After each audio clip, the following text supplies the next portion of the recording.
Pakistan's illegally incarcerated former Prime Minister Imran Khan slammed the military government for the resurgence of terrorism. In a conversation with his lawyers in the maximum security Adiala jail, Mr. Khan blamed the worsening security situation in Khyber Pakhtunkhwa and Balochistan on policy failures following the regime change in Pakistan when his democratically elected government was overthrown in a soft coup by then Army Chief General Bajwa.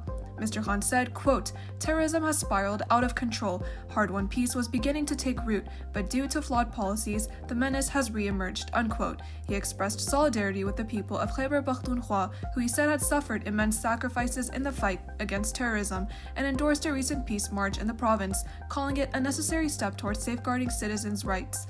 Khan also criticized the Pakistani Military Special Investment Facilitation Council, SIFC, labeling it an unconstitutional entity that has handed control of various government departments to the military under the pretext of attracting foreign investment. He warned that instead of economic relief, this move was further weakening the state structure. Mr. Khan has now been held for 580 days by the military government. PTI leaders have raised serious concerns over the state of the economy, rejecting the military government's claims of stability. Speaking at a press conference, opposition leader in the National Assembly Omar Ayub said the government was misrepresenting economic realities, stating that wheat production is in crisis, industries have stalled, and agriculture is struggling. He highlighted that the rupee's depreciation has led to an increase in debt, with billions in additional loans and rescheduled. Ayub, accompanied by PTI Secretary General Salman Akram Raja and leader of opposition in the Senate, Syed Shibli Faraz, demanded the formation of a commission to investigate security intelligence failures and hold those responsible accountable. Pakistan has witnessed a sharp rise in terror attacks as the ISI, the premier intelligence agency, has been targeting former Prime Minister Imran Khan and his political party. Quote, "The country's intelligence apparatus must be rid of elements that hound PTI and other political parties instead of focusing on its actual functions," unquote, Ayub stated.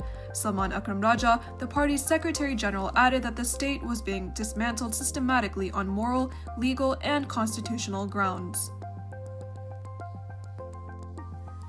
A devastating attack in the highly fortified army cantonment area of Bannu has left more than a dozen Pakistanis dead, including children, as the country's military-led government by de facto ruler Asim Munir remains preoccupied with governance, media suppression, and political maneuvering.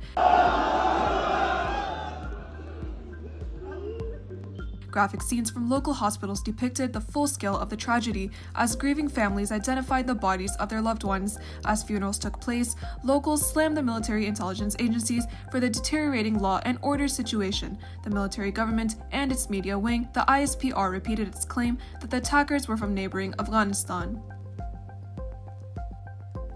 Media reports indicate that the CIA and Pakistan's Inter-Services Intelligence ISI may have misled US President Donald Trump regarding the arrest of Mohammad Sharifullah, a alleged mastermind behind the 2021 Kabul airport bombing. Despite Trump's announcement of Sharifullah's capture during his congressional address, an online web news agency reported that Sharifullah was a low-ranking ISIS operative, previously detained in 2019 and later escaping during the Taliban's takeover in 2021.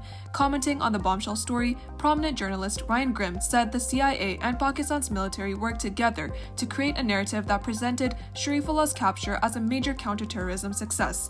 Grimm tweeted, quote, "You will be shocked to learn that the CIA and Pakistan's army just conned Trump into thinking they caught the guy who did the Kabul airport bombing," unquote. He further argued that the motivation behind this operation was twofold: to portray Pakistan's military as a reliable counterterrorism ally and to bolster support for its crackdown on democracy within the country, particularly targeting opposition leaders like Imran Khan.